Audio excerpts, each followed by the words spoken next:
ଦେଇଛନ୍ତି। ତା ସହିତ ଆଜିର ଏହି ସନ୍ଧ୍ୟା ଉପାସନାରେ ସମବେତ ଥିବା ମଣ୍ଡଳୀର ସମ୍ମାନୀୟ ବାଳକ ବାଳିକା ମା, ନିକମ୍ବୟ, ସମ୍ପାଦକଦ୍ୱୟ, କୋଷାଧ୍ୟକ୍ଷଦ୍ୱୟ, ମଣ୍ଡଳୀର ସମସ୍ତ କର୍ମକର୍ତ୍ତା ଏବଂ ତିନି ସମିତିର କର୍ମକର୍ତ୍ତା କର୍ମକର୍ତ୍ତୀ, ଅଡିଟର ବୃନ୍ଦ, ଆତିଥ୍ୟ କମିଟିର ସମସ୍ତ କର୍ମକର୍ତ୍ତା ଏବଂ ଏହି ସନ୍ଧ୍ୟା ଉପାସନାରେ ବସିଥିବା ପ୍ରତ୍ୟେକଙ୍କୁ ମୁଁ ଆନ୍ତରିକ ନମସ୍କାର ଜ୍ଞାପନ କରେ। ଆସନ୍ତୁ ଆମମାନେ ଏହି ସନ୍ଧ୍ୟାବେଳର ଈଶ୍ୱରଙ୍କ ବାକ୍ୟକୁ ଆଲୋଚନା କରିବା ପାଇଁ ଯିବା। ସେଥିପୂର୍ବରୁ ମୁଁ ପ୍ରାର୍ଥନା ଚାହିଁବି।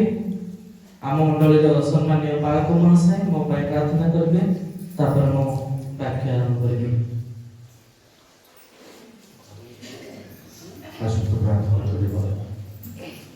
ସ୍ୱର୍ଗୀୟ ପିତା, ପୁନର୍ବାର ତୁମ ସାମକୁ ଆମେ ଆସୁଛୁ, ପୁଣି ବାବୁକୁ ସମର୍ପଣ କରୁଛୁ। ତୁମରି ଦୟା ଅନୁଗ୍ରହ ତାହାକୁ ବେଷ୍ଟ କର। ପ୍ରଭୁ, ତୁମ ସମ୍ମୁଖରେ ତୁମ ବାକ୍ୟ ନେଇ ଠିଆ ହେବା ଅତ୍ୟନ୍ତ କଷ୍ଟକର ବ୍ୟାପାର। ପ୍ରଭୁ, ତୁମେ ଯଦି ବାକ୍ୟ ନ ଦେବ ତେବେ ଆମେ ଦଣ୍ଡର ପାତ୍ର ହେବୁ। ତେଣୁ ସେଇଭଳି ବାବୁଙ୍କୁ ହେବାକୁ ନ ଦେଇ ତୁମର ଅନୁଗ୍ରହ ଦୟା ତାଙ୍କ ପ୍ରତି ବଢ଼ୁ। ତାଙ୍କ ମୁଖରେ ବାକ୍ୟ ଦିଅ, ଧୈର୍ଯ୍ୟ ଦିଅ, ସାହସ ଦିଅ, ଶବ୍ଦ ଦିଅ। ପ୍ରଭୁ, ଆମେ ଯେପରି ଶୁଣିବୁ ଏବଂ ଉତ୍ସାହିତ ହେବୁ ଆଧ୍ୟାତ୍ମିକ ଜୀବନରେ ପ୍ରତ୍ୟେକଙ୍କୁ ଆଶୀର୍ବାଦ କର। ବାବୁଙ୍କୁ ମଧ୍ୟ ତୁମର ଅନୁଗ୍ରହ ଦୟାର ହସ୍ତ ସହବର୍ତ୍ତୀ ହେଉ। ଯୀଶୁଙ୍କ ନାମରେ ପ୍ରାର୍ଥନା କରୁଛି। ଧନ୍ୟବାଦ। ପୁନର୍ବାର ମୁଁ ପ୍ରଭୁଙ୍କୁ ଧନ୍ୟବାଦ ଦିଏ ମୋ ପରି ଅଯୋଗ୍ୟକୁ ତାଙ୍କର ପବିତ୍ର ବାକ୍ୟ କହିବା ନିମନ୍ତେ ଆଉ ସେ ସୁଯୋଗ ଦେଲେ ଏବଂ ମଣ୍ଡଳୀ ମଧ୍ୟରେ ମଧ୍ୟ ମୁଁ ଧନ୍ୟବାଦ ଦିଅଟେ। ସେମାନେ ମୋତେ ଆଉ ସୁନ୍ଦର ବାକ୍ୟ ପାଇଁ ଅର୍ଥାତ୍ ପବିତ୍ର ବାକ୍ୟ କହିବା ପାଇଁ ଆଉ ମନୋନୀତ କଲେ। ଆସନ୍ତୁ ଆମେ ମାନେ ବାକ୍ୟ ମଧ୍ୟକୁ ଯିବା ଏବଂ ଚିନ୍ତା କରିବା ଏବଂ ଧ୍ୟାନ କରିବା। ଧ୍ୟାନର ସହ ଈଶ୍ୱରଙ୍କର ପବିତ୍ର ବାକ୍ୟକୁ ଆମେ ନିଜସ୍ୱ ସହକାରେ ଶୁଣିବା ପାଇଁ ଚେଷ୍ଟା କରିବା। ଆଜିର ଆଲୋଚ୍ୟ ବିଷୟ ହେଉଛି ଗୀତ ସଂହିତା 118:17। ଦୟାକରି କିଏ ଜଣେ ପଢ଼ନ୍ତୁ।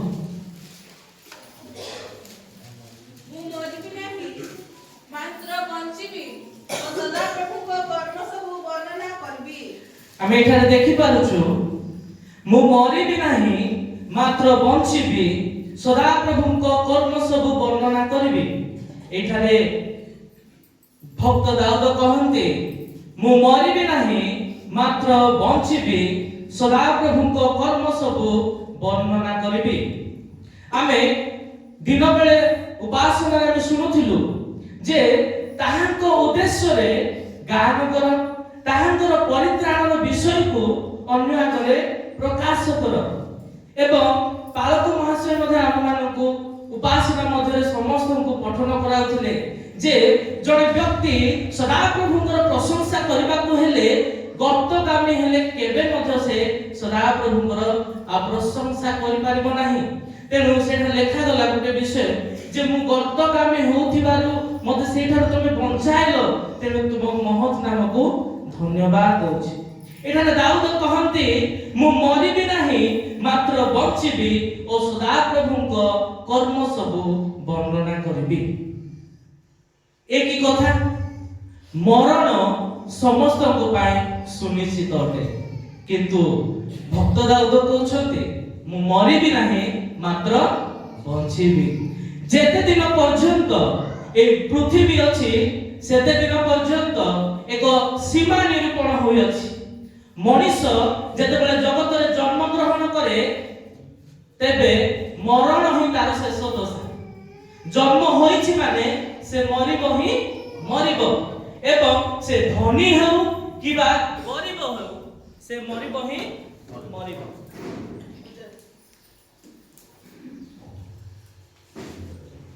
ଆମେ ଦେଖୁଛୁ ଧାର୍ମିକ ବି ମରେ ଏବଂ ଦୁଷ୍ଟ ବି ମରେ। ସମସ୍ତଙ୍କ ପାଇଁ ଏହି ମରଣ ଅଛି, କିନ୍ତୁ ଦାଉଦ କହନ୍ତି ମୁଁ ମରିବି ନାହିଁ ମାତ୍ର ମୁଁ ବଞ୍ଚିବି। ଏକ ଦୃଢ଼ ସଂକଳ୍ପ, ଏକ ଦୃଢ଼ କଥାକୁ ସେ ପ୍ରକାଶ କରୁଛନ୍ତି ଏବଂ କହୁଛନ୍ତି ମୁଁ ମରିବି ନାହିଁ ମାତ୍ର ବଞ୍ଚିବି। ତାଙ୍କର ଏ କଥା କହିବାର ଉଦ୍ଦେଶ୍ୟ ମଧ୍ୟ ଏକ ଭିନ୍ନ ପ୍ରକାର, ଅର୍ଥାତ୍ ସେ ବଞ୍ଚିବେ ଏଥିପାଇଁ ଯେ ସଦାପ୍ରଭୁଙ୍କର କର୍ମ ସବୁ ବର୍ଣ୍ଣନା କରିବା ପାଇଁ ବଞ୍ଚିବେ। ସେ ଜଣେ ରାଜା, କିନ୍ତୁ ସେ ଚାହୁଁନାହାନ୍ତି ତାଙ୍କର ରାଜକୀୟ କାର୍ଯ୍ୟ ଗୁଡାକୁ ବର୍ଣ୍ଣନା କରିବା ପାଇଁ ସେ ବଞ୍ଚିବି ବୋଲି କହୁନାହାନ୍ତି, କିମ୍ବା ମୁଁ ଧନ ଅର୍ଜନ କରିବି ବୋଲି ବଞ୍ଚିବି ବୋଲି କହୁନାହାନ୍ତି, କିମ୍ବା ମୁଁ ଅନ୍ୟାନ୍ୟ କାମ କରିବି ବୋଲି ବଞ୍ଚିବି ବୋଲି ସେ କହୁନାହାନ୍ତି।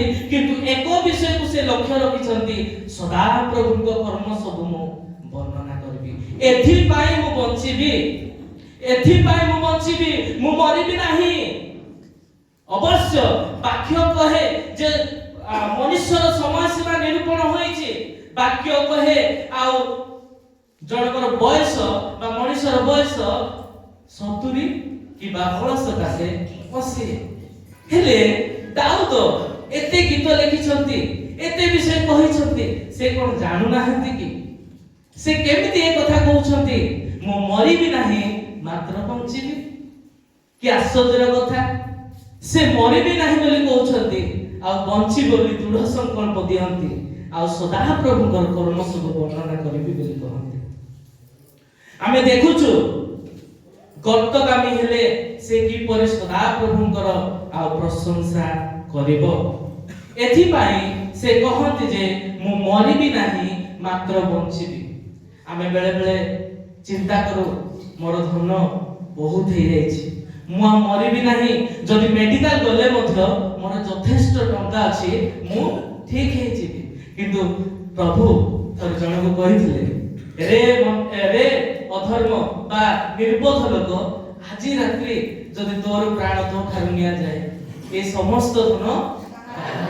ଆମେ ଭାବୁଛୁ ମୁଁ ବଞ୍ଚିବି, ମୁଁ ଧନ ଯୋଗୁଁ ବଞ୍ଚିବି ବୋଲି ଭାବୁଛୁ, କିନ୍ତୁ ଏହି ଧନ ଆମକୁ ବଞ୍ଚେଇ ପାରିବ ନାହିଁ। କିଏ ବଞ୍ଚେଇବ? ପ୍ରଭୁ ବଞ୍ଚାଇବେ। ଅର୍ଥାତ୍ ମୁଁ ମରିବି ନାହିଁ, ମୁଁ ବଞ୍ଚିବି। ଏଥିପାଇଁ ବଞ୍ଚିବି ଯେ ସଦାପ୍ରଭୁଙ୍କର କର୍ମ ସବୁ ବର୍ଣ୍ଣନା କରିବା ପାଇଁ ବଞ୍ଚିବି। ମୋ ପ୍ରତି ଘଟିଥିବା ତାଙ୍କର ମଙ୍ଗଳ ଦାନ ପାଇଁ ବୋଲି ମୁଁ ବଞ୍ଚିବି ଏବଂ ଅନ୍ୟମାନଙ୍କୁ ତାହା ପ୍ରକାଶ କରିବି। କାରଣ ପ୍ରଭୁ କହନ୍ତି ବା ଆମେ ଦେଖୁଥିଲୁ ଦିନ ସମୟରେ ଯେ ଅନ୍ୟର ପରିତ୍ରାଣର କାରଣ ହେବା ଆମ ମାନଙ୍କର ଦରକାର। ସେ ଉପଲବ୍ଧି କଲେ ଯେ ସଦାପ୍ରଭୁ ମୋର ପ୍ରତିପାଳକ, ମୋହର ଅଭାବ ହେବ ନାହିଁ ଏବଂ ସେ ଦେଖୁଛନ୍ତି, ସେ ଜାଣୁଛନ୍ତି, ସେ ସ୍ୱାଦକୁ ଚାଖୁଛନ୍ତି, ପରିତ୍ରାଣର ସ୍ୱାଦକୁ ଚାଖୁଛନ୍ତି, ମଙ୍ଗଳର ସ୍ୱାଦକୁ ଚାଖୁଛନ୍ତି, ଆଉ ସୁରକ୍ଷାର ବିଷୟକୁ ଅନୁଭବ କରୁଛନ୍ତି ଏବଂ ସେ କହୁଛନ୍ତି ମୁଁ ମଧ୍ୟ ବଞ୍ଚିବି ଏବଂ ଅନ୍ୟକୁ ବଞ୍ଚାଇବି। ହେଲେ ଗୋଟେ ସମୟ ନିରୂପଣ ହୋଇଛି, ମଣିଷ କେବେ ବି ଚିରକାଳ ଏହି ଜଗତରେ ରହିପାରିବ ନାହିଁ। ମଣିଷ କେବେ ମଧ୍ୟ ଏଇଠାରେ ଚିରକାଳ ରହିପାରିବ ନାହିଁ। ତ ଦାଉଦ ଏହି ପ୍ରକାର କାହିଁକି କହୁଛନ୍ତି? ସେ ଏହା କହିବାର ଅର୍ଥ ହେଲା ଯେ ମୁଁ ଆତ୍ମାରେ ମରିବି ନାହିଁ। ଯଦି ବା ମୋର ବଳ ସକାଶେ କିଛି ବର୍ଷ, ମୁଁ 100 ବର୍ଷ ହଉ କେତେ ବର୍ଷ ମୁଁ ବଞ୍ଚିଯିବି, କିନ୍ତୁ ଦିନେ ନା ଦିନେ ମୁଁ ଏ ଜଗତ ଛାଡି ଯିବାକୁ ହେବ। କିନ୍ତୁ ମୁଁ ମରିବି ନାହିଁ ଏଥିପାଇଁ ଯେ ମୁଁ ଆତ୍ମିକତାରେ ମରିବି ନାହିଁ। ମୁଁ ପାପୀ ପରି ମରିବି ନାହିଁ, ମୁଁ ଅଧର୍ମ କରି ଅଧର୍ମଚାରୀ ପରି ମରିବି ନାହିଁ। କାରଣ ଲେଖାଯାଏ ତୁମେ ନାମରେ ଜୀବିତ ମାତ୍ର ପ୍ରକୃତରେ ମୃତ।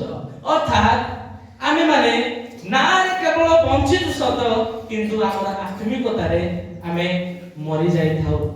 କିନ୍ତୁ ସେ ପ୍ରକାର କହୁନାହାନ୍ତି, ସେ ବଞ୍ଚିବା ପାଇଁ କହୁଛନ୍ତି ମୁଁ ମରିବି ନାହିଁ ମାତ୍ର ବଞ୍ଚିବି। କେଉଁଠାରୁ? ସେହି ଦ୍ୱିତୀୟ ମୃତ୍ୟୁ ଠାରୁ ମୁଁ ଉଦ୍ଧାର ପାଇବି।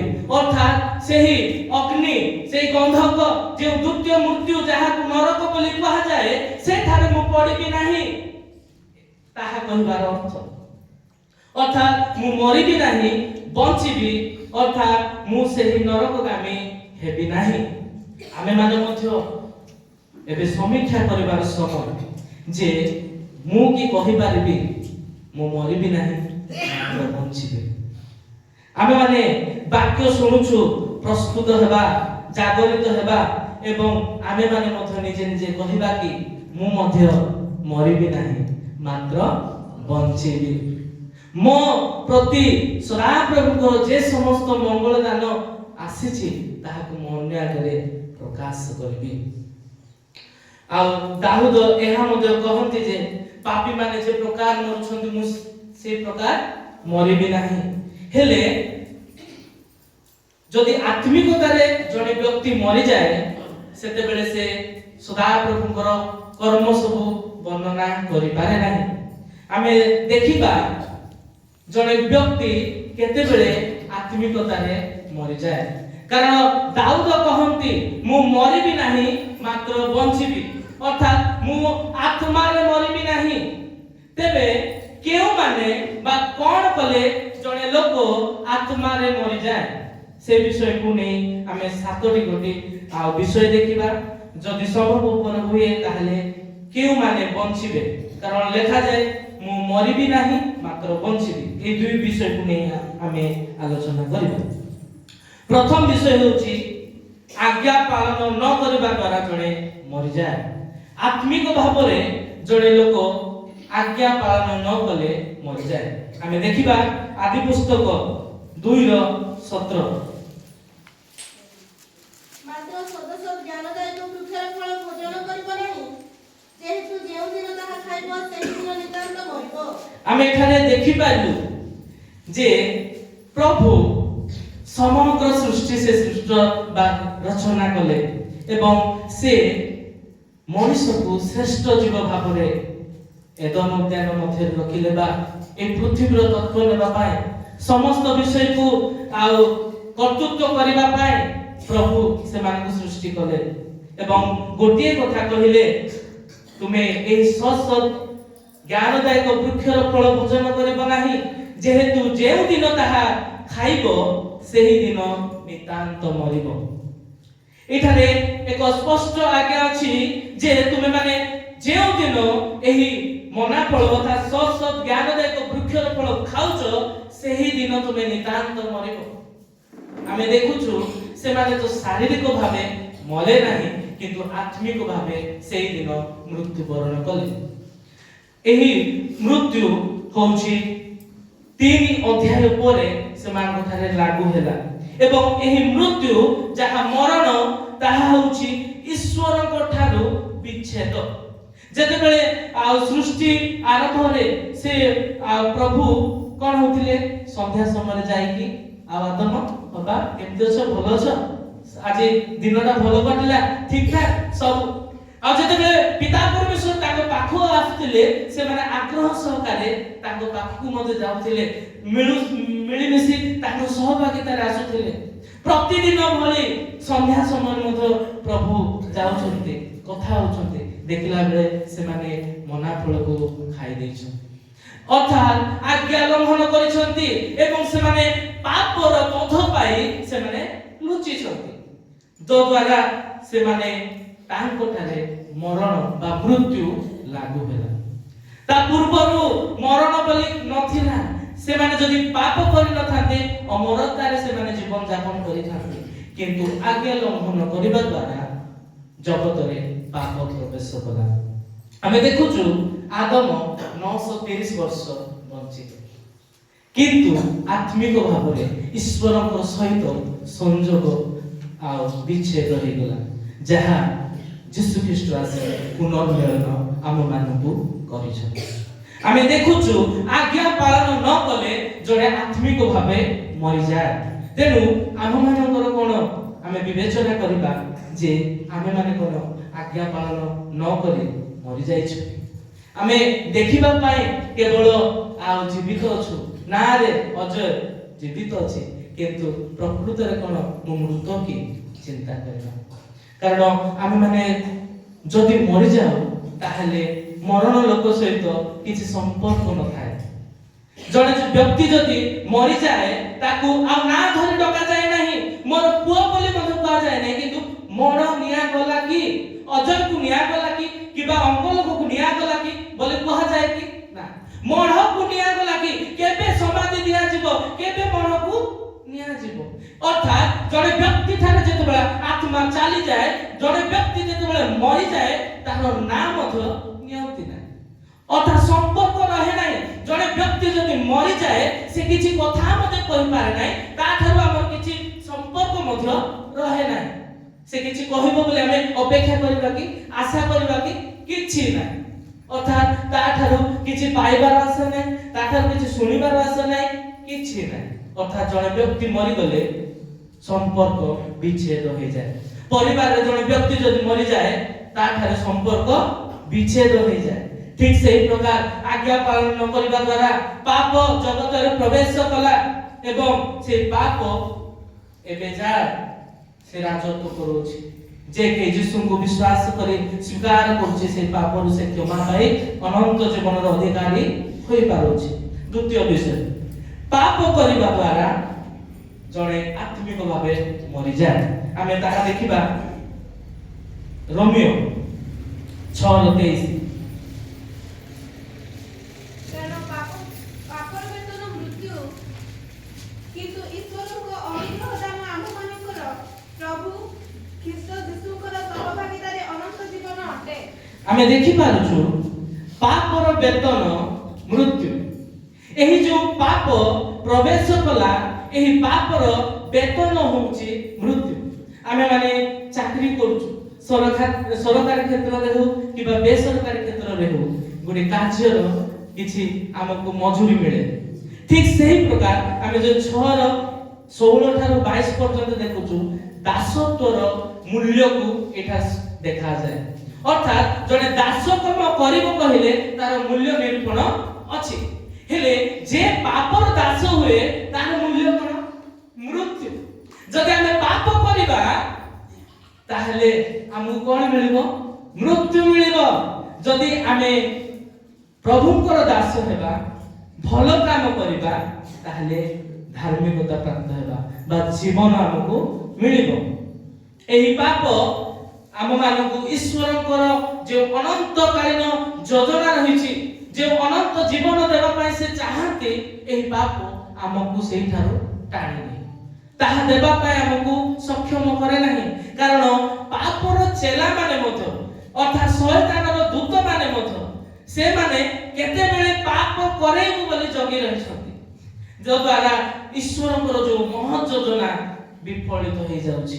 ସେହି ଏଦନ ଉଦ୍ୟାନରେ ପ୍ରଭୁ ଚାହିଁଥିଲେ ଆଜି ମଧ୍ୟ ସନ୍ଧ୍ୟାରେ ମୁଁ ଯାଇ ମୋର ପିଲାମାନଙ୍କ ସହିତ କଥାବାର୍ତ୍ତା ହେବି। ମୁଁ ଯେଉଁ ପ୍ରକାର ସେମାନଙ୍କୁ ନିର୍ମାଣ କରିଛି, ମୋର ପବିତ୍ରତାର ସୌନ୍ଦର୍ଯ୍ୟରେ ସେମାନଙ୍କୁ ନିର୍ମାଣ କରିଛି, ମୋର ପ୍ରତିମୂର୍ତ୍ତିରେ ସେମାନଙ୍କୁ ନିର୍ମାଣ କରିଛି, ମୁଁ ଯାଇ ଟିକେ ଦେଖିଥାନ୍ତି କଣ ସେ ସବୁ ପ୍ରେମ, ଶାନ୍ତି ଏସବୁ ତାଙ୍କଠାରେ ଦେଖାଯାଇଥାନ୍ତା, ପବିତ୍ରତା ଦେଖାଯାଇଥାନ୍ତା। କିନ୍ତୁ ମୁଁ ଗଲାବେଳେ ମୁଁ ନିରାଶ ହୋଇଯାଉଛି। ଆଦମ ତୁମେ କେଉଁଠାରେ? ଏହି ପାପ କରିବା ଦ୍ୱାରା ଜଣେ ସାହସର ସହିତ ସାମ୍ନାକୁ ଆସିପାରୁ ନାହିଁ, କିନ୍ତୁ ଲୁଚୁଛି। ଏହି ପାପ କରିବା ଦ୍ୱାରା ଈଶ୍ୱରଙ୍କ ସହିତ ଯେଉଁ ପ୍ରକାର ସେ ସହଭାଗିତାରେ ଆସୁଥିଲା, ସେ ବିମୁଖ ହୋଇଯାଉଛି, ବିଚ୍ଛେଦ ହୋଇଯାଉଛି, ଲୁଚୁଛି, ଡରୁଛି। ଏ ସମସ୍ତ ବିଷୟ ପାପ କରିବା ଦ୍ୱାରା ଆସେ। ଆମେ ଜାଗତିକ ଭାବରେ ନାକୁ ଆମେ ବଞ୍ଚିଛୁ ସତ, ଆତ୍ମିକ ଭାବରେ ଆମେ ମରି ଯାଇଛୁ। এই ପ୍ରକାର ଲୋକ କେବେ ମଧ୍ୟ ସଦାପ୍ରଭୁଙ୍କର ଆଉ ଧନ୍ୟବାଦ କରିପାରିବ ନାହିଁ। ଯଦି ପ୍ରାର୍ଥନା ଗୀତ ସଂହିତାରେ ଲେଖା ଅଛି, ଯଦି ମନ ମଧ୍ୟରେ ଅଧର୍ମ ଥାଇ ଜଣେ ପ୍ରାର୍ଥନା କରୁଛି, ତାହାର ପ୍ରାର୍ଥନା ଶୁଣାଯିବ ନାହିଁ। ପାପ ଅଛି, ସହଭାଗିତାକୁ ଆସିପାରିବ। ତୃତୀୟ ବିଷୟ,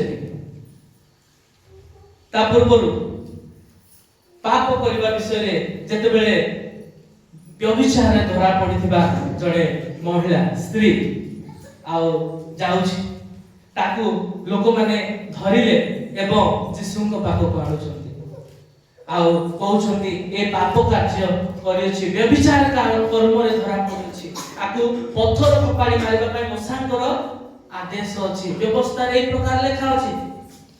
କିନ୍ତୁ ସେହି ମହିଳା ବା ସେହି ସ୍ତ୍ରୀ ଯୀଶୁଙ୍କ ପାଖକୁ ଯିବାରୁ ସେ ଦୟା ପାଇଲା ଏବଂ ପ୍ରଭୁ ଯୀଶୁ ଗୋଟେ କଥା କହିଲେ, ଆଜିଠାରୁ ଆଉ ପାପ କର ନାହିଁ। ଆଜି ଆମେ ଶୁଣିଲୁ ପାପ କରିବା ଦ୍ୱାରା ଆମେ ଆତ୍ମିକତାରେ ମରି ଯାଉଛୁ। ତ ପ୍ରଭୁ ଆଜି କହନ୍ତି, ପିଲାରେ, ବାବୁରେ, ତୁ ଆଉ ଆଜିଠାରୁ ପାପ କରନା। যদি করিবু তাহলে আত্মিকতাରେ ତୁ ମରିଯିବୁ। ଠିକ ଅଛି। ତୃତୀୟ ବିଷୟ ଆମେ ହିତୋପଦେଶ 15:10 ଦେଖିବା। ବିପଦକାମୀ ପ୍ରତି ଦୁଃଖଦାୟକ ଶାସ୍ତି ଘଟେ, ପୁଣି ଯେଉଁ ଲୋକ ଅନୁଯୋଗ ଘୃଣା କରେ ସେ ମରିବ। ତୃତୀୟ ବିଷୟ ହେଉଛି ଯେ ଅନୁଯୋଗ ଘୃଣା କରେ ସେ ମରିବ। ପ୍ରଥମ ଦେଖିଲ ଆଜ୍ଞା ପାଳନ ନ କଲେ ମରିବ। ଦ୍ୱିତୀୟ ପାପ କରିବା ଦ୍ୱାରା ମରିବ। ତୃତୀୟ ଯେ ଅନୁଯୋଗ ଶୁଣେ ନାହିଁ ସେ ମରିବ ବା ଅନୁଯୋଗକୁ ଯେ ଘୃଣା କରେ ସେ ମରିବ। ଆମେ ଦେଖୁଛୁ ଯେ ଅନୁଯୋଗ ଅନ୍ୟକୁ ପରିତ୍ରାଣ ଆଣିଦିଏ। ଅନୁଯୋଗ ଅନ୍ୟକୁ ଉତ୍ତମ ପଥରେ ଚାଲିବା ପାଇଁ ସାହାଯ୍ୟ କରେ। କାରଣ ଏହି ଧର୍ମଶାସ୍ତ୍ର ଅନୁଯୋଗ ଦିଏ, ଶିକ୍ଷା ଦିଏ, ଚେତନା ଦିଏ ଏବଂ ପ୍ରଭୁଙ୍କ ପାଖକୁ ଆଣିବା ପାଇଁ ସେ ଚେଷ୍ଟା କରେ। ଆଉ ଗୋଟେ ବିଷୟ ଦେଖିବା ଜିହିଜିକଲ 33:5।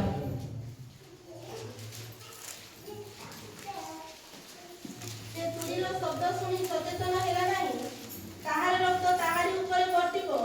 ଯେହେତୁ ସେ ସଚେତନ ହୋଇଥିଲେ ଆପଣା ପ୍ରାଣ ବଞ୍ଚାଇଥାନ୍ତା। ସେ ସଚେତନ ହୋଇଥିଲେ ତାହାର ଆତ୍ମା ବଞ୍ଚିଥାନ୍ତା। ତୁରୀର ଶବ୍ଦ ଶୁଣି ସଚେତନ ହେଲା ନାହିଁ ଅର୍ଥାତ୍ ପ୍ରଭୁଙ୍କର ଲୋକମାନେ ଆମମାନଙ୍କୁ ବାକ୍ୟ କହୁଛନ୍ତି, ଅନୁଯୋଗ କରୁଛନ୍ତି, ଶିକ୍ଷା ଦେଉଛନ୍ତି।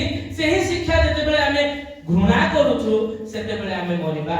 କାରଣ ସେହି ଶିକ୍ଷା ଯଦି ଆମେ ହୃଦୟ ମଧ୍ୟରେ ରଖିଥାନ୍ତେ, ପରିବର୍ତ୍ତନ ହୋଇଥାନ୍ତେ, ତାହେଲେ ଆମର ପ୍ରାଣ ବଞ୍ଚିଥାନ୍ତା।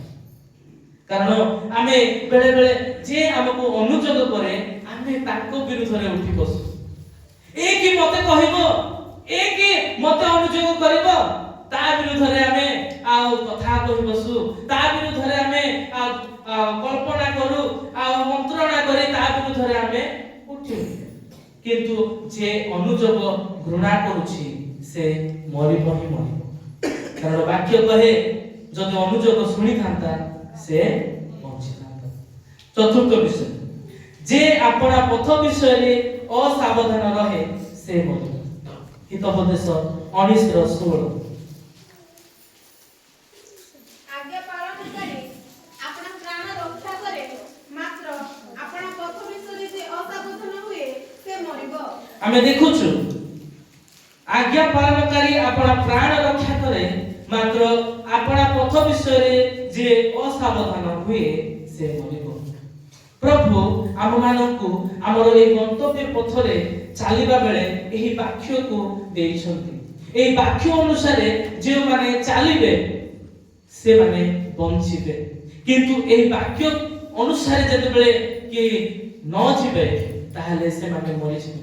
କାରଣ ପ୍ରଭୁ ଯୀଶୁ ସ୍ୱୟଂ କହୁଛନ୍ତି ମୁଁ ପଥ। ଅର୍ଥାତ୍ ଯୀଶୁଙ୍କୁ ଯେଉଁମାନେ ଆଉ ଗ୍ରହଣ କରିବେ ନାହିଁ, ଯୀଶୁଙ୍କୁ ପଥ ଭାବରେ ଯେଉଁମାନେ ନିଜ ହୃଦୟରେ ଗ୍ରହଣ କରିବେ ନାହିଁ, ସେମାନେ ଯଦି ସେହି ପଥ ବିଷୟରେ ସାବଧାନ ହେବେ ନାହିଁ ସେମାନେ ମରିବେ। ଆମେମାନେ ଜାଗତିକ ଭାବରେ ଯାନ ଗୁଡାକ ଚଲାଉ, ଗାଡ଼ି ଚଲାଉ, ବାଇକ୍ ଚଲାଉ।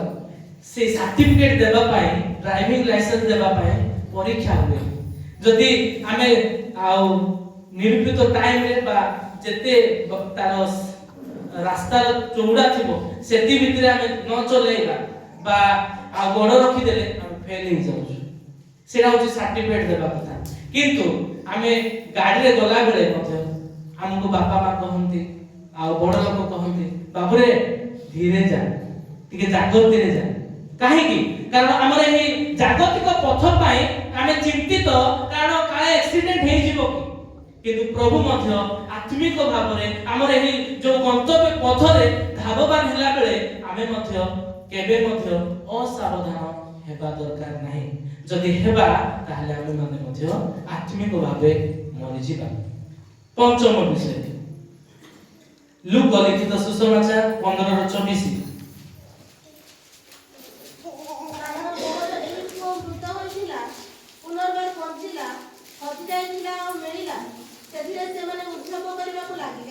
ଆମେ ଦେଖୁଛୁ ପଞ୍ଚମ ବିଷୟ ହେଉଛି ଯେ ପିତାଙ୍କ ସହଭାଗିତାରୁ ଦୂରକୁ ଚାଲିଯାଏ ସେ ମରିଯାଏ।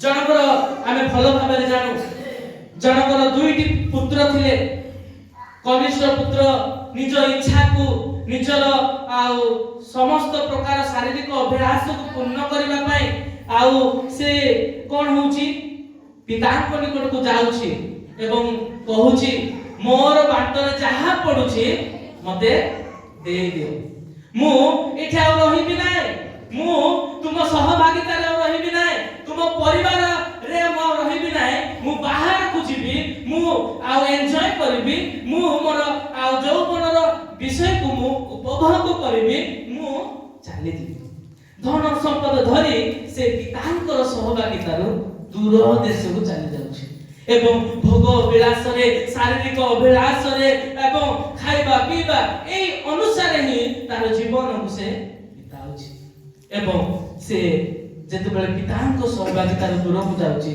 अभाव आसुछि अनाटन आसुछि क्लेश आसुछि से सब देखुछि एवं विवेचना करूछि नाइ नाइ मु पितांक घरे थिली उत्तम थिली मु एठु आसी बहुत कष्ट पाउछि मोर पिता को गृह रे दिबा दास माने मध्य ए प्रकार हेबे नै पुनी किंतु मु एठारे कष्ट रे अछि मु जिबे ईश्वर को दृष्टि रे एवं पिता को दृष्टि रे मु भूल करिछि बोली क्षमा मांगी से जते बेले जाउछंती पिता दूर देखि तांको आलिंगन करी तांको पाखु आनुछंती एवं उत्सव करूछंती आ कहउछंती सेठा लेखाइ छि पुनर्बार में पढिबा कारण मोर एही पुଅ मृत होइतिला पुनर्बार पहुंचिला हजि जाइतिला आ मिलिला सेथिरे सेमाने उत्सव करबाको लागिले सेमाने उत्सव करूछंती कोन पाए करूछंती कारण सेही पुଅ मरि जाइतिला केमिति मरला अर्थात पितांकर सहभागितार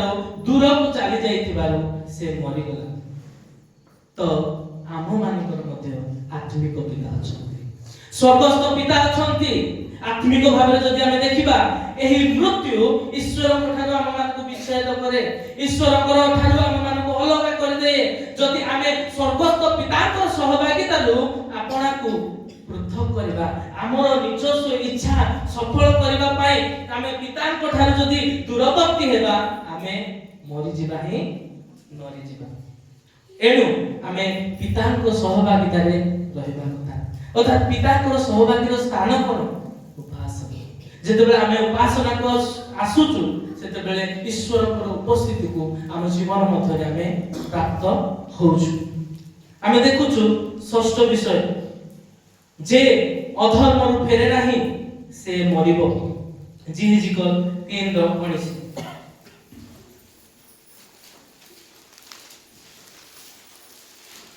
तथापि तुम्हें जेबे दुष्ट को चेतना दियो आउ जे आपण दुष्टतारु आपण कुपथरु न फेरे से निज अधर्म रे मरिबो मात्र तुम्हें आपण प्राण रक्षा करो हमें देखुछु दुष्ट को चेतना दिया जाए एवं दुष्टता नु फेरिबा पाए गोटे सुযোগ दिया जाए बाबू तमे एमती करिसो एमती हेले तमे एई प्रकार विषय को प्राप्त होबो ताको बार बार वहा गला परे मध्य जेते बेले से अपना दुष्टता नु फेरे नाही कुकर्म करी थाए बार बार करी थाए सेते बेले से अपना दुष्टता क्रिया हेतु अपना पाप कर्म हेतु सेही पाप रो दंड स्वरूपे मरिबो एटा लेखा जायछि से अपना अधर्म रे मरिबो पुनर्बार लेखा जाय सेही जिजिकल 18:24 रे हम टिके देखिबा मात्र धार्मिक लोक जेबे अपना धार्मिकता फेरी अधर्म करे अदुष्ट लोकर कृत सकल घृणायोग्य क्रियानुଯାୟୀ आचरण करे तेबे से कि बंचिबो ताहार कृत कोनोसी धर्म कर्म स्मरण कराजिबो नाही से जेउ सत्य लंघन करियछि सेही सत्य लंघन रे ओ से जेउ पाप करियछि ताहार सेही पाप रे से मरिबो आमे देखुछु दुष्ट जदि दुष्टता करूथिबो दुष्टता को अनुसरण कला पर मध्य न फेरिबो ताहले से मरिबो प्रथम कथा द्वितीय कथा होची धार्मिक व्यक्ति मध्य जदि धर्म कर्म कला परे मध्य जदि पाप करूची सत्य को जानि मध्य आउ थरे पाप करूची से मध्य मरिबो दुईटी विषय दुष्ट दुष्टता करी करी छाडू नाही से मध्य मरिबो जदि धार्मिक आउ कोन धार्मिकतार फेरी अधर्म करूची से मध्य मरिबो तो एमानଙ୍କ ठारे आत्मिक मृत्यु आमे देखिबा पाइ पारुछु। शारीरिक भावे जीवन यापन करिबा मध्ये गोटे आत्मिक भावे मरिबार अर्थ, किंतु दाऊद कहंती मु ए परि मरिबी नाही। एही जो 6 गोटी विषय हमें देखिलु, 7 नंबर होची शारीरिक भावे जीवन यापन करिबा मध्ये गोटे आत्मिक मरण। एहा को स्किप करूछी, किंतु ए जो 6 गोटी विषय ए परि विषय रे मु मरिबी नाही बोली दाऊद दृढ़ भावरे कहउछ। आमे पुनर्बार देखिबा कोन कले जणे व्यक्ति बंचिबो, कोन कले जणे व्यक्ति मरिबो नाही बंचिबो। प्रथम विषय आमे सेटे देखितिलु आज्ञा पालन कले बंचिबो, जहा हितोपदेश 7:2 रे लिखा अछि। मोहर आज्ञा सब पालन करो बंचिबो हां, ओ आपणा चक्षुर तारा परि मोहर व्यवस्था रक्षा करो। मोहर आज्ञा सब पालन करो तहिरे तुमे बंचिबो। एई जो आज्ञा द्वारा से बंचिबो। आमे माने अनेक समय अन्य लोक मानकर कथा सुनु, किंतु जे कि हमकु जीवन देबे, जे कि हमकु अनंत जीवनर सुख देबे, तांकर आज्ञा को आमे पालन करूना। एही आज्ञा पालनर अर्थ कोन? एही आज्ञा पालनर अर्थ होची ताहांकु प्रेम करिबा। जे प्रभु को प्रेम करे, यीशु को प्रेम करे, से ताहांकर आज्ञा पालन करिबो। कारण प्रभु कहउछन्ती जे माने मोर आज्ञा पालन करूछन्ती से माने होछन्ती मोर बापा मां भाई बहिनी। अर्थात आमे माने जेते बेले ताकर आज्ञा पालन करिबा ताहाले आमे माने बंचिबा। आमे माने ताहांकर आज्ञा पालन करिबा द्वारा आमे बंचिबा। द्वितीय नंबर विषय दुष्टतार फेरी न्यायचरण और धर्माचरण कले आमे बंचिबा। आमे सेटे देखुथिलु दुष्टतार न फेरिले जने व्यक्ति आत्मिक भावे मरि जाय, किंतु एठी देखुछु दुष्टतार फेरिबार अछि, न्यायचरण कले जने व्यक्ति बंचिबो। लेवी 18:5 एही प्रति तुमे माने आम्भर विधि ओ आम्भर शासन पालन करिबो, मनुष्य ताहा कले तहिरे ही से बंचिबो। आमे सदा प्रभु अटु। आमे देखुछु ताकर विधि शासन समस्त विषय को जेते बेले जने पालन करूची सेते बेले से बंचुची, किंतु जेते बेले जने दुष्टतार फेरी न्यायचरण करिवो ओ धर्माचरण करिवो से बंचिबो। जिहिजिकल 18:21-22 आमे देखिबा। मात्र दुष्ट जेबे आपणार कृत सकल पापरु फेरे ओ आम्भर विधि सकल पालन करे, पुणी न्याय और धर्माचरण करे, तेबे से निश्चय बंचिब, से मरिब नाही। ताहार कृत कोनोसी अपराध ताहा विरुद्ध रे स्मरण कराजिब नाही। से जे धर्माचरण करियछि तद्वारा बंचिब। आमे देखुछु दुष्ट जदि फेरुछि, अनुताप करूछि, यीशुଙ୍କୁ आउ आपन समस्त पाप स्वीकार करूछि, सेते बेले प्रभु यीशु कहंती से कोन विश्वस्त और न्यायवान परमेश्वर अटंती, बा से क्षमा करबा पाई विश्वस्त और न्यायवान अटंती। जे दुष्ट निजर दुष्टता जानुछि, जे अधार्मिक निजर अधर्म जानुछि एवं यीशु ख्रीष्टଙ୍କ ठारे आपणार पाप को रखुछि, स्वीकार करूछि, सेते बेले प्रभु तार पाप क्षमा करिवे। जते बेले दुष्टतार फेरुछि से बंचिबो। तृतीय विषय सदा प्रभु को अन्वेषण कले जने व्यक्ति बंचिबो, जहा लेखा अछि आमोस 5:4।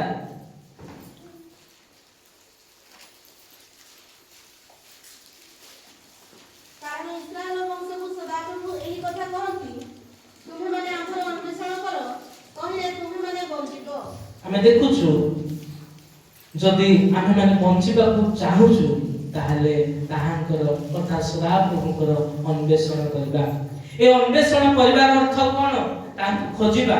कारण जेते बेले आदम एवं हवा पाप कले तेबे ठारू अंधकारर शक्ति ए जगत मध्य रे आसिला एवं अनेके सेही परित्राण को से उद्धार को खोजुछंती, किंतु ताहा केवल यीशु ख्रीष्ट ठारे अछि।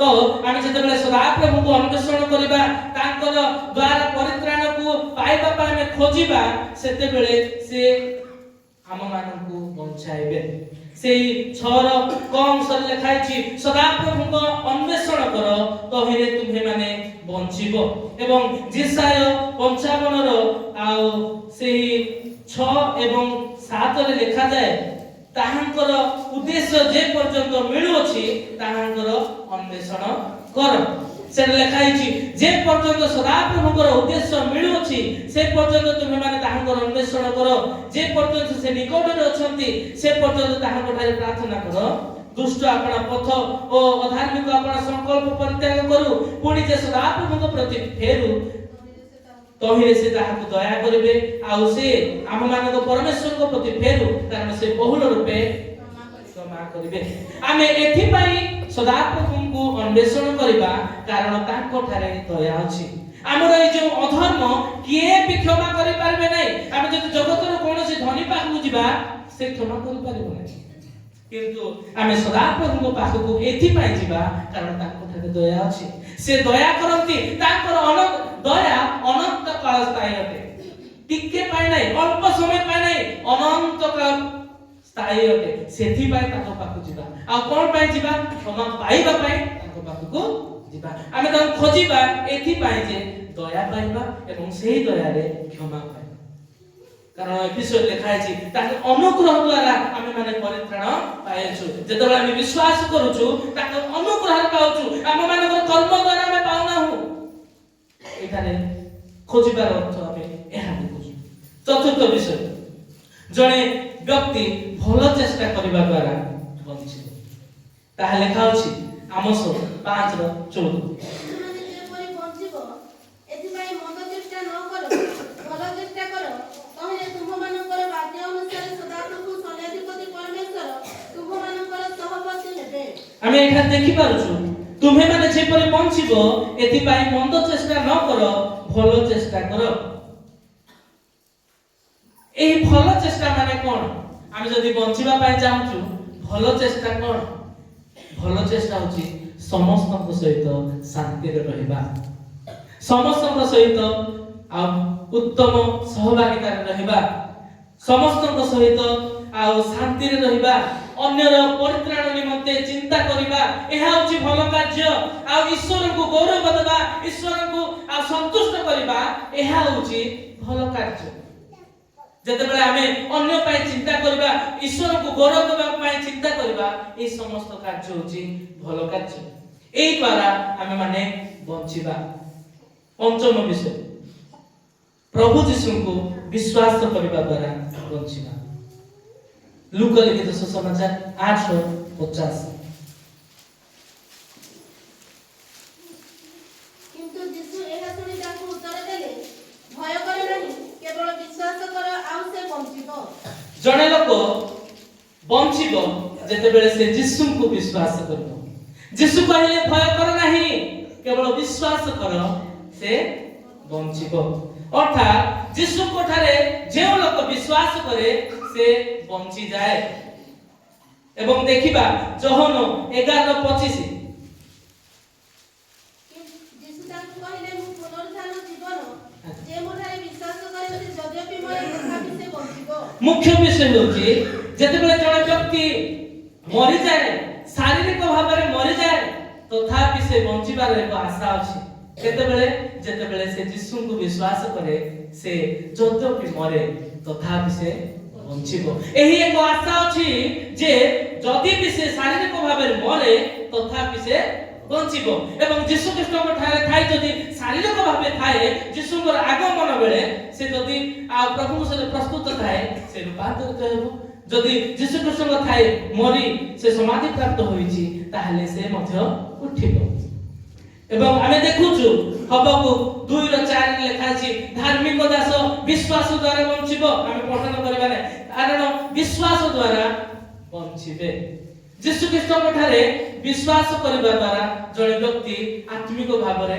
बंचिबो आमे लास्ट विषय देखिबा षष्ठ नंबर विषय होची ईश्वर को वाक्य रे बंचिबो आमे जेते समस्त देखुछु ईश्वर को वाक्य द्वारा आउ विधि शासन को मध्य ईश्वर को वाक्य सहित तुलना करा जाय। दुष्टतार फेरबा पाए मध्य ईश्वर को वाक्य कहा जाय। सदा प्रभु को अन्वेषण करबा पाए मध्य ईश्वर को वाक्य कहा जाय। आ भलो चेष्टा करबा पाए मध्य ईश्वर को वाक्य कहा जाय। एवं प्रभु जीशु को विश्वास करबा पाए मध्य ईश्वर को वाक्य द्वारा हमें अन्य को परामर्श करथाउ। अर्थात ईश्वर को वाक्य रे जने बंचिबो। जेतेबेले शैतान प्रभु जीशु को परीक्षा करबा उद्देश्य रे आसुची प्रभु जीशु गुटे कथा कहउछंती माथ्यू 4:4 हमें ता देखिबा। से उत्तर देले लेखा अछि मनुष्य केवल रोटी रे बंचिबो नाही मात्र ईश्वर को मुखर निर्गत प्रत्येक वाक्य रे बंचिबो। केवल बंचिबा पाए खाद्य जागतिक खाद्य ताहा जण व्यक्ति को आत्मिक भाव रे बंचाई पारिबो नाही। किंतु जने व्यक्ति को आत्मिक भाव रे बंचिबा को हेले ईश्वर को वाक्य ताकू दरकार। ईश्वर को मुख निर्गत प्रत्येक वाक्य द्वारा जने विश्वासी बंचिबो। जने व्यक्ति आत्मिक भाव रे बंचिबो। जेतेबेले जने व्यक्ति ईश्वर को वाक्य को प्राधान्य दिए ताकू सुने पालन करे तो द्वारा से बंचिबो। द्वितीय तिमोथी 3:16 रे लिखा अछि एई धर्मशास्त्र आ ईश्वर से निश्वासित अनुजोग शिक्षा परामर्श देबा पाए उपयोगी। एही वाक्य द्वारा आमे माने बंचिबार पथ पाऊ। एही वाक्य द्वारा आमे माने बंची थाउ। कारण एही वाक्य होछंती यीशु ख्रीष्ट। एही वाक्य यीशु ख्रीष्ट। कारण जोहन लेखाला वाक्य ईश्वर थिले। अर्थात एही वाक्य देहवंत हेले। एही वाक्य अनुसार आमे जेतेबेले चालिबा सेतेबेले आमे बंचिबा। गीत संहिता 19:16 आमे टिके देखिबा। आ गुटे पद परे आमे समाप्त करिबा। मु तुम विधि सबरे आनंद करिबी मु तुमर वाक्य पासुरिबी नाही। आमे देखुछु गीत संहिता 119:116 पढो। मु जे परि बंचिबी एथि पई तुम वाक्य अनुसार मते धरि रख ओ मो भरोसा विषय मते लज्जित हेबाकू दियो नाही। आमे माने जेतेबेले बंचिबा पाए चाहूछु ताहाले आमे कहिबा आमे प्रार्थना करिबा मु जे परि बंचिबी एथि पई तुम वाक्य अनुसार मते धरि रख ओ मो भरोसा विषय मते लज्जित हेबाकू दियो नाही। दाऊद कहउछंती मु मरिबी नाही मात्र बंचिबी। प्रभु मु जे एही कथा कहिछि एही जे भरोसार कथा कहिछि एही जो दृढ़ विश्वासर कथा कहिछि मते लज्जित हेबाकू दियो नाही। तुमर वाक्य जदि मते धरिबो ताहाले मु मरिबी नाही। तो ईश्वर जाहा को धरंती से केबे मरिबो नाही।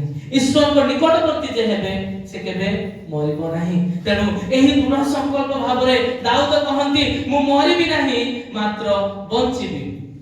तो कहा को प्रभु धरिबे सेही गीत संहिता 147:6 लिखा जाय नम्र लोक को प्रभु धरंती।